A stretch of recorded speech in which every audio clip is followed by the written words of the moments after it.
Our next question comes from Patrick, and Patrick says this: I am a 41-year-old male whose main focus is staying healthy as I age.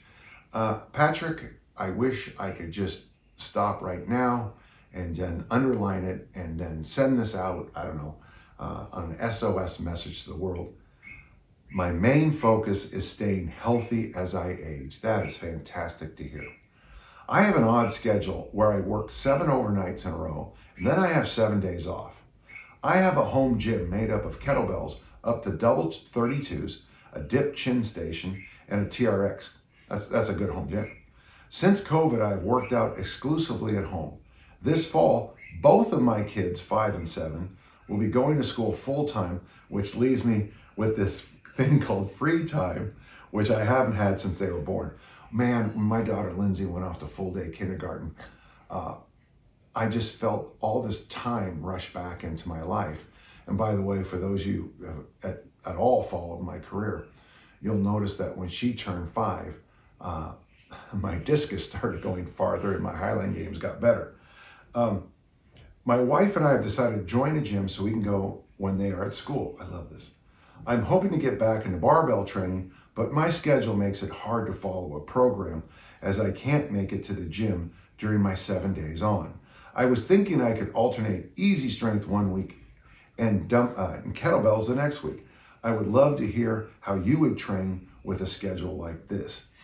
Well, one thought, and Patrick, this is just an idea I'm giving to you. Nobody else listen to this, okay? You know, I've got that program called the Armor Building Formula. How fun would it be for you to do the ABC and high rep presses in the ABC one week, and the week you're at the gym, do the Armor Building Formula for barbells? That's one idea. I don't want you to lift 7 days a week, but you also at home have a dip and chin station and a TRX. So maybe on those alternate days, so when you're doing the Armor Building Complex, you could walk over and get some, you could get some dips in.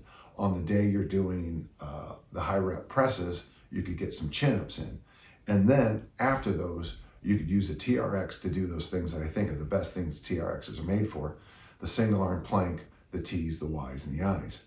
When you go to the gym, you could do, I'm going to say barbell program, and maybe 3 days a week. It could be a powerlifting program, 3 sets of 3. It can be, the Armor Building Formula. It could be whatever you feel like doing. But I think you're going to find that by doing this, you're going to push these programs out from 6 to 8 weeks to, 12 to 16 weeks. But the nice thing is, by doing 2 modalities, you're going to get some benefits that a kettlebell only or a barbell only program might not get. My friend, I love the idea. So I would say, go forth and conquer. If you decide to use a traditional barbell program, like the ones I used as a child, the Sears barbell program, Ted Williams' program, Miles Callum's program, boy, I tell you, I'm thinking about the Bosco program too. Doing Bosco's program too, that's basically clean and press, squat, bench press, row. It's just a curl. It's just such a traditional program. You do that 3 days a week, and then the next week you do something else. By the way, the Miles Callum program, the Sears program, they were all about the same. You did clean and press. You did clean and press. You did row. You did a squat variation, but it was usually light because you had to pick the bar up off the floor and deal with it. And you always did curls in these programs. They were marvelous programs, and I really think it set the foundation for my entire career. So I like the idea, and go do it. Hey, thank you. Great question.